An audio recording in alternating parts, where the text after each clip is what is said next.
कहानी की शुरुआत एक जंगल से होती है, जहाँ पर गाड़ी के अंदर एक कपल मेकआउट कर रहे होते हैं। फिर जब वो लड़का करने जाता है तो तभी वो लड़की उसे रोक देती है और कहती है कि हम शादी के पहले ये सब नहीं कर सकते। अब ये सुनकर वो लड़का उसे समझाता है कि हम कब तक ऐसे वर्जिन रहेंगे, जिस पर वो लड़की मान जाती है। जिसके बाद इंटीमेट होने के लिए ये गाड़ी के अंदर जाते हैं, लेकिन तभी इनके पीछे एक गाड़ी आती है, जिसकी वजह से ये दोनों इंटीमेट नहीं हो पाते। अब देखने के लिए वो लड़का उस गाड़ी के पास जाता है, जहां उसके अंदर उसे एक क्रीपी लेडी दिखती है और तभी वो उस लड़के को कई बार चाकू से स्टैब करती है। ये देखकर वो लड़की खुद को गाड़ी में लॉक कर लेती है। तभी उसका बॉयफ्रेंड जख्मी हालत में कार के पास आता है, लेकिन तभी वो लेडी उसको कई बार स्टैब करती है। अब ये देखकर वो लड़की यहाँ से भागने लगती है, लेकिन वो किलर उसे भी पकड़ लेती है। अब अगले सीन में हम फिर से एक कपल को देखते हैं, जिनका नाम जूडी और कैनी होता है। यहाँ कैनी जूडी को उसके घर छोड़ने के लिए आया था। अब घर पहुंचकर कैनी उसके साथ किस करने को कहता है, लेकिन जूडी उसे रोक देती है, जिससे अब कैनी को गुस्सा आ जाता है, क्योंकि ये दोनों 1 साल से रिलेशन में थे और इन्होंने अभी तक एक बार भी सेक्स नहीं किया था। इसीलिए अब कैनी अब उससे ब्रेकअप करने को कहता है, लेकिन जूडी इस रिलेशन को लेकर सीरियस थी। अब कुछ देर बाद वहाँ जूडी की मॉम भी आ जाती है, जो जूडी को देखकर कहती है कि तुम जल्दी से घर जाओ, क्योंकि तुम्हारे पिता भी सो रहे हैं। अब ये सुनकर जूडी छिपते हुए वहाँ से घर चली जाती है, लेकिन जब वो अपने रूम में जाती है तो उसे वहाँ उसके पिता दिखाई देते हैं, जिनका नाम ब्रैंड होता है और वो एक पुलिस ऑफिसर होता है। वो जूडी से लेट रात आने की वजह पूछता है, जिस पर जूडी कहती है कि वो अपने दोस्त के बर्थडे पार्टी में गई थी। इस पर ब्रैंड उसे डांट कर कहता है कि तुम वक्त रहते ही घर आ जाया करो। अब रात को ब्रैंड के पास उसके टीम का कॉल आता है, जो उसे जंगल में आने के लिए कहते हैं। अब अगली सुबह ब्रैंड जंगल में जाता है, जहाँ पर उसकी टीम उसे उन 2 डेड बॉडीज के बारे में बताती है, जिन्हें उसे किलर ने बुरी तरह मारा था और उस लड़की को उसने पेड़ों में कीलों से ठोक दिया था। अब यहाँ ब्रैंड ये सब देखकर काफी हैरान होता है और जिसके बाद वो उन बॉडीज को फोरेंसिक में भिजवा देता है। अब अगली सुबह जूडी अपने स्कूल में जाती है, जहाँ पर उसे उसका एक दोस्त टिमी मिलता है, जो उसे बताता है कि स्कूल के 2 बच्चों की मौत हो गई है और स्कूल में बस उसी की चर्चा हो रही है। तभी जूडी की नजर अपने बॉयफ्रेंड पर जाती है, जो एक दूसरी लड़की को इम्प्रेस करने में लगा था, जिससे जूडी को काफी जलन होती है। दूसरी तरफ ब्रैंड स्कूल के प्रिंसिपल से मिलता है। दरअसल ये दोनों एक दूसरे के बचपन के फ्रेंड होते हैं। यहाँ ये दोनों भी उसी मर्डर के बारे में बात कर रहे होते हैं। अब इसके बाद ब्रैंड प्रिंसिपल के साथ उन बच्चों के पास जाता है, जहाँ पर हम एक प्रोफेसर को भी देखते हैं, जो कि काफी दुखी था और वो यहाँ अपने दुखों को बच्चों के साथ शेयर कर रहा होता है। अब ब्रैंड वहाँ आकर सभी बच्चों से पूछते हैं कि क्या तुम में से किसी को उन मरने वाले स्टूडेंट्स के बारे में पता है। ये सुनकर सभी बच्चे मना कर देते हैं, क्योंकि उन्हें उसके बारे में कुछ मालूम नहीं था।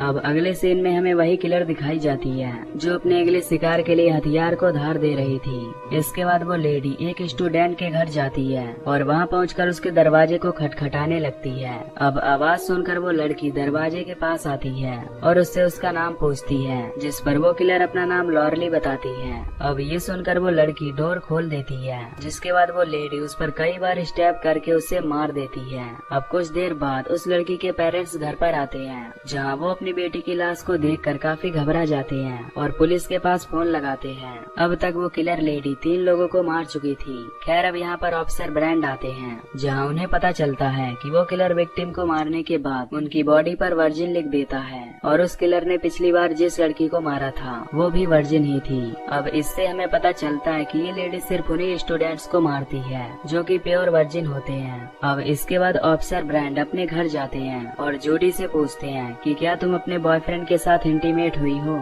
इस पर जूडी कहती है कि वो बस उसके साथ मेकआउट हुई है। इस पर ब्रैंड उससे कहते हैं कि अगर तुम चाहो तो उसके साथ सेक्स भी कर सकती हो, और ये कहकर ब्रैंड वहाँ से चला जाता है। अब अगले दिन ब्रैंड एक मीटिंग अरेंज करता है, जहाँ पर सभी बच्चों के पेरेंट्स को बुलाया जाता है। अब इसके बाद ऑफिसर उन सभी को बताते हैं कि वो किलर केवल वर्जिन लोगों को मार रहा है, क्योंकि अभी तक उसने जिन्हें भी मारा है उनकी बॉडी पर चाकू से वर्जिन लिखा है। अब ब्रैंड की ये बात सुनकर सभी भड़क जाते हैं और कहते हैं कि तुम क्या चाहते हो कि हमारे बच्चे इम्प्योर हो जाएं। लेकिन तभी वहाँ पर 2 पेरेंट्स के बीच में आनाकानी हो जाती है, जिसकी वजह से ये मीटिंग यहीं पर कैंसिल कर दी जाती है। अब इस मीटिंग में कोई भी स्टूडेंट मौजूद नहीं था, लेकिन जूडी और उसका फ्रेंड टिमी चुपके से इनकी बातें सुन लेते हैं। फिर टिमी को जब ये बात पता चलती है तो वो अपने दोस्तों को ये बात बताना चाहता था, इसलिए इसीलिए वो जूडी का फोन लेकर उन्हें कॉल करने जाता है, लेकिन अब काफी देर होने के बाद भी वो वापस नहीं आता। ये देखकर जूडी उसे ढूंढने के लिए जाती है। फिर जब वो वॉशरूम की ओर जाती है तो उसे एक दरवाजे पर वर्जिल लिखा हुआ दिखता है। अब जैसे ही वो उसे खोलती है तो उसे टिमी की लाश मिलती है और तभी वो किलर जूडी पर भी अटैक कर देती है, जिससे जूडी वहाँ से भागने लगती है। लेकिन तभी वो किलर जूडी को पकड़ लेती है और उसकी बॉडी पर चाकू से वर्जिल लिखने वाली होती है। पर तभी जूडी उठती है और उस किलर से फाइट करने लगती है। वो अपने फादर द्वारा सिखाए गए सेल्फ डिफेंस का इस्तेमाल करती है और उस किलर को बेहोश कर देती है। तभी जूडी को वहाँ ब्रांड भी मिल जाते हैं। फिर जूडी उन्हें सब कुछ बताती है, जिसके बाद ब्रांड वहाँ जाता है, लेकिन उसे वहाँ पर वो किलर दिखाई नहीं देता। अब इसके बाद जूडी को पुलिस स्टेशन ले जाया जाता है, जहाँ पर उससे उस किलर का स्केच बनवाया जाता है। अब जब ब्रांड उस किलर के स्केच को देखता है तो वो सोच में पड़ जाता है, मानो कि वो उस किलर को पहले से ही जान रहा हो। वो तुरंत बाहर जाकर प्रिंसिपल के पास कॉल करता है, लेकिन तभी जूडी उसकी बातें सुनने लगती है। दूसरी तरफ वो प्रिंसिपल उस फोटो को देखकर काफी हैरान हो जाता है, जिस पर ब्रांड उससे पूछता है कि क्या ये लॉरली है। इस पर प्रिंसिपल कहता है कि लॉरली तो 25 साल से गायब है और आज तक उसे किसी ने नहीं देखा है। तभी ब्रांड जूडी को उसकी बातों को सुनते हुए देख लेता है, इसीलिए वो फोन को डिस्कनेक्ट करके उससे पूछता है कि तुमने क्या सुना। अब इस पर वो बहाना बनाते हुए कहती है कि मैं यहाँ अपने दोस्त से बात करने के लिए आई थी। तभी जूडी की दोस्त भी यहाँ पर आ जाती है और वो उसे गले लगा लेती है। वो उसे बताती है कि अब सभी स्टूडेंट्स को ये बात पता चल गई है कि वो किलर वर्जिन लोगों को मार रहा है, इसीलिए सभी ने फैसला किया है कि वो सब एक दूसरे के साथ सेक्स करेंगे और इसीलिए उन्होंने रात में एक पार्टी भी रखी है।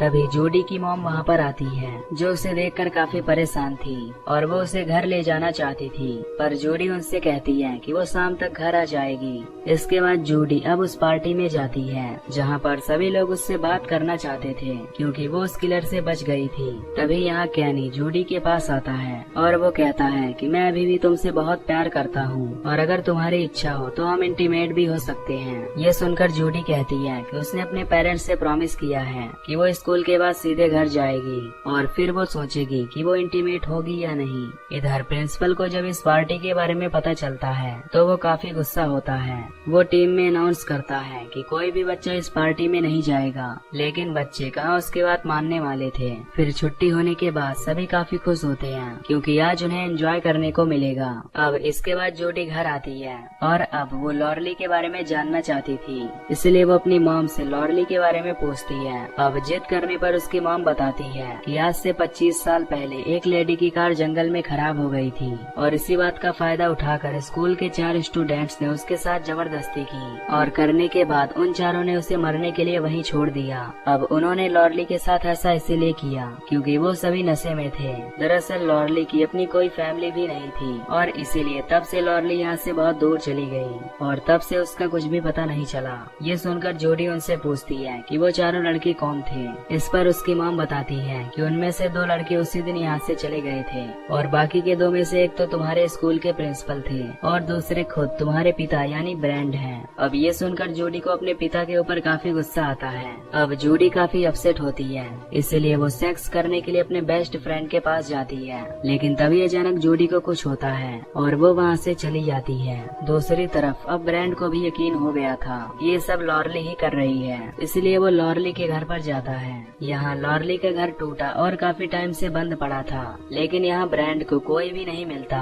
इसलिए वो यहाँ से वापस जाने लगता है। लेकिन तभी घर में हम लॉरली की एक झलक देखते हैं, जिसका मतलब कि लॉरली अभी भी वहाँ पर है। अब ब्रांड के पास प्रिंसिपल का मैसेज आता है कि शाम को मिलना है। इसके बाद शाम को ब्रांड प्रिंसिपल से मिलने के लिए उसके घर जाता है, लेकिन तभी वहाँ पर से प्रिंसिपल की डेड बॉडी मिलती है। तभी अचानक से कोई पीछे से ब्रांड पर भी हमला करता है, जिससे वो बेहोश हो जाता है। दूसरी साइड हम देखते हैं जहाँ पर स्टूडेंट्स की पार्टी चल रही होती है और यहाँ पर बाहर पुलिस भी पहरा दे रही थी ताकि वो उस किलर को पकड़ सके। उस पार्टी में जूडी का बॉयफ्रेंड कैनी भी होता है, पर तभी उसे जूडी की याद आती है, इसलिए वो उस पार्टी से निकल जाता है। वहीं दूसरी तरफ हम उस प्रोफेसर को देखते हैं जो एक बड़ा सा बॉक्स ले जा रहा होता है। तभी वहाँ पर उससे मिलने जूडी आती है। अब जूडी भी उस बॉक्स को ले जाने में उसकी मदद करती है, लेकिन तभी बॉक्स में से किसी इंसान की आवाज आती है। ये सुनकर जूडी उस बॉक्स को खोलती है और तभी वो उसमें अपने फादर ब्रांड को देखती है, जो कि काफी जख्मी हालत में था। लेकिन तभी प्रोफेसर जूडी को भी मारकर बेहोश कर देता है। अब यहाँ पर हमें पता चलता है कि वो किलर कोई और नहीं बल्कि यही प्रोफेसर है। इसके बाद जब जोडी को होश आता है तो वो खुद को बंधा हुआ पाती है, जिसके बाद प्रोफेसर ब्रांड से कहता है कि तुम अपनी बेटी को अपनी सच्चाई के बारे में बताओ कि तुमने 25 साल पहले क्या किया था। इस पर जोडी कहती है कि उसे सब पता है। अब यहाँ हमें ये भी पता चलता है कि ये प्रोफेसर उसी लॉर्ली का इकलौता बेटा है जिसे उसकी मॉम ने रेप के बारे में सब कुछ बता दिया था, और तभी से प्रोफेसर ने ठान लिया था कि वो सबको जान से मार देगा। खैर इसके बाद प्रोफेसर जोडी के पास जाकर उसकी बॉडी को काटने लगता है, लेकिन तभी वहाँ पर कैनी आ जाता है जो डोर को पीटने लगता है। अब ये सुनकर प्रोफेसर डोर को ओपन करता है और उससे पूछता है कि तुम्हें क्या चाहिए, लेकिन तभी ब्रांड बेसमेंट में एक कांच गिराता है, जिसकी आवाज सुनकर कैनी समझ जाता है और प्रोफेसर पर हमला करके डोर को लॉक कर देता है। इसके बाद केनी बेसमेंट में जाता है जहाँ पर वो उन दोनों को आजाद कर देता है। उधर प्रोफेसर वहाँ से कुल्हाड़ी लेकर उस डोर को तोड़ देता है। इसके बाद अंदर आकर वो ब्रांड को जान से मार देता है। जूडी अपने फादर को मरा हुआ देखकर काफी दुखी हो जाती है, लेकिन कैनी उसे यहाँ से ले जाने लगता है। तभी आगे इन्हें एक ऑफिसर मिलता है। ये दोनों उससे हेल्प मांगते हैं, लेकिन तभी प्रोफेसर यहाँ आकर उसे जान से मार डालता है। अब ये दोनों भागते हुए पार्टी के पास पहुँच जाते हैं। यहाँ पार्टी में सभी लोग काफी मजे कर रहे होते हैं। तभी जूडी और कैनी इनसे किलर के बारे में बताते हैं। तभी ये लोग प्रोफेसर के हाथ में चाकू देखकर इधर उधर भागने लगते हैं। अब प्रोफेसर कैनी पर अटैक करके उसे मार देता है और फिर जूडी की तरफ बढ़ने लगता है, लेकिन जूडी अपने पिता की मौत से काफी दुखी थी, इसलिए वो भागने की बजाय उसका सामना करती है। वो उसे अपने कंधे पर उठाकर नीचे फेंक देती है, जिससे लकड़ी का एक टुकड़ा प्रोफेसर के आर पार हो जाता है। अब ये लोग प्रोफेसर के पास आते हैं और देखते हैं कि वो अब मर चुका है, लेकिन तभी वो एक स्टूडेंट पर अटैक कर देता है। पर तभी यहाँ पर एक लेडी ऑफिसर आकर उसे कई बार शूट करती है, जिससे फाइनली वो मारा जाता है। अब यहाँ पर पुलिस को भी पता चल जाता है कि प्रोफेसर के साथ ब्रांड का कोई कनेक्शन था, इसलिए वो जूडी और इसकी मॉम से इसके बारे में पूछते हैं। पर यहाँ जूडी कहती है कि उन्हें इसके बारे में कुछ नहीं पता। इसके बाद जूडी और उसकी मॉम जब घर जाने लगती हैं, तभी जूडी को क्रॉसिंग पर लॉर्ली दिखाई देती है। इसका मतलब कि लॉर्ली अभी भी जिंदा है और ये मूवी यहीं पर खत्म हो जाती है। तो दोस्तों अगर आपको ये एक्सप्लेनेशन वीडियो पसंद आई हो तो वीडियो को लाइक और चैनल को सब्सक्राइब कर देना। बाकी मैं मिलूंगा आपसे अगली वीडियो में। Till then take care, love you, bye bye.